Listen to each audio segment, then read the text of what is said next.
the show at the Tempe Improv with Yeah, NormMacdonald. all right, NormMacdonald. How you doing? What's going on, baby? Hey, you know, we're just doing a little radio show here. Yeah, and, let's do radio and talk about the local news. Do you want to do that?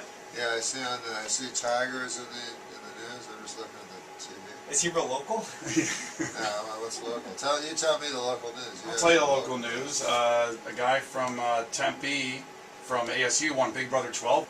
They called him the Animal. Did you watch? Do you watch the Big Brother at all or no? Big Brother?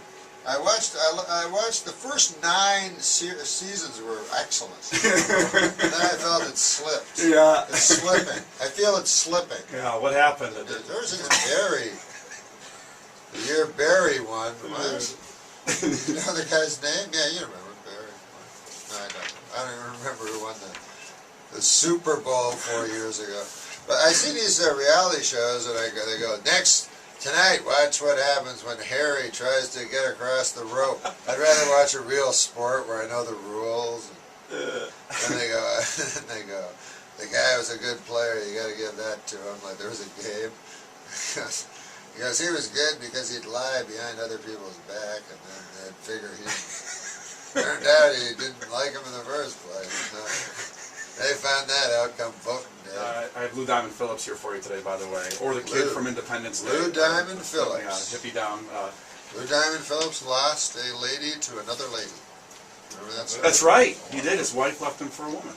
His wife left him for a woman. Probably better than leaving you for a guy because if they left you for a guy, you know what I mean? Yeah, they're measuring you Yeah, up. what do they have that you don't? You can't say that about a lady. Right. Yeah, what does she have that I don't? Oh, I guess everything. Everything that's good that you like. Okay, well I understand. Have you ever had a threesome? No.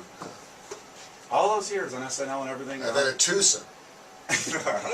Yeah. Me and another lady, and then I talk her into letting me lie down on top of her. She agrees. That's a good night. Anyways. Had a lot of onesomes. That's what I'm having. I just moved here. I just whoopee watch. Yeah. I'm counting every Well, day. even if I'm in a relationship, my onesomes are more than my twosomes, and my threesomes never have. Anything more than that is life. You know, if you have 5 or 6 people, you spend most of your life not trying to have 5 or 6 people around you, let alone in your bedroom. Whatever. We're just peeked inside the brain of NormMacdonald. No, this is what it's like. Like, you know, I don't want a whole bunch of people. I figure if I was with 5 women, it would just be like being with one super heavy lady. I wouldn't care for it too much. All right, NormMacdonald, the Tempe Improv. A guy was buried at sea. I don't know where you want to be The guy buried. was buried at sea? Right, but he floated, and he wouldn't sink, and they didn't know what to do, and the body just kind of floated away. That happened over in a great story. Virginia Beach. Slow news day. Well, burying at sea, the problem is... Slow news day. The problem with burying at sea is the ocean, when you try to shovel it, never seems to get a hole. Very hard to get a hole going. That's my burying at sea joke. It was funny. That I always have in my back pocket in case. I thought about being buried at sea because I thought it would be a cool way. Because people go like, "Oh, how could you be, you know, whatever, burned or something, wherever they decide to kill you." But you know, it's much more weird to go. How can you bury you under the ground and then crazy stuff happens and you're a monster? You know, you turn into a skeleton monster. You know.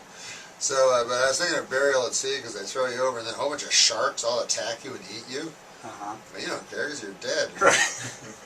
Well, they got to eat too, right? But it's super dramatic. You know, it looks dramatic if you film it and stuff. You go, this is the last shot of Dad. He was fighting sharks. He was dead. That would look much better than just a guy. They tell you with sharks, if you punch them in the nose, that's the good thing. Yeah, there was a guy that wrestled a shark in Florida. Yeah. The surfer. You wrestle them? Yeah. Well, I guess that's what I do too. You do give up? something, you don't just immediately give up.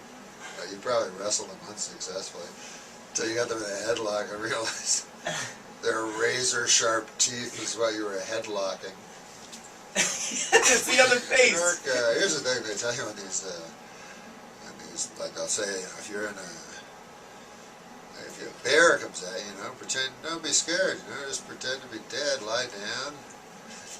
Like, it's ever easy pretending to be dead anyway, you know? But if a bear is sniffing you,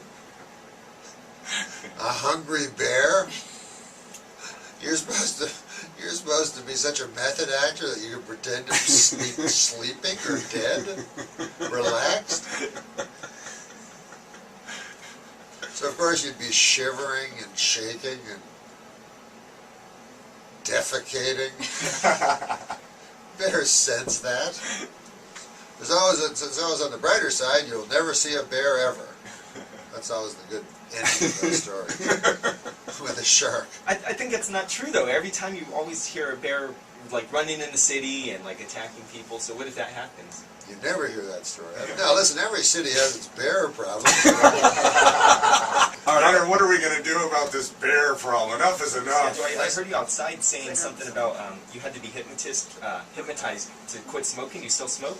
No, I said that I didn't get hypnotized because a guy told me, I got hypnotized and it worked, and I said I would rather have free will. I would rather not go. I'm very susceptible. That's the good thing. That's what I found out about myself. A guy can just tell me, and I want to smoke, but I don't because the other guy told me. Then I would be terrified to go through life. So I don't like I wouldn't want to be hypnotized. I don't think I'd it's rather real. make my own decisions. Yeah, I don't think it's real. I don't think it's real either. I don't know.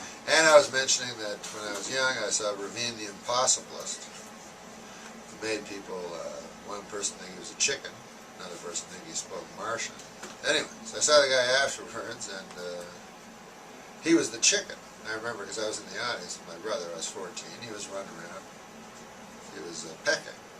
He was pecking a lot, and like acting like a chicken.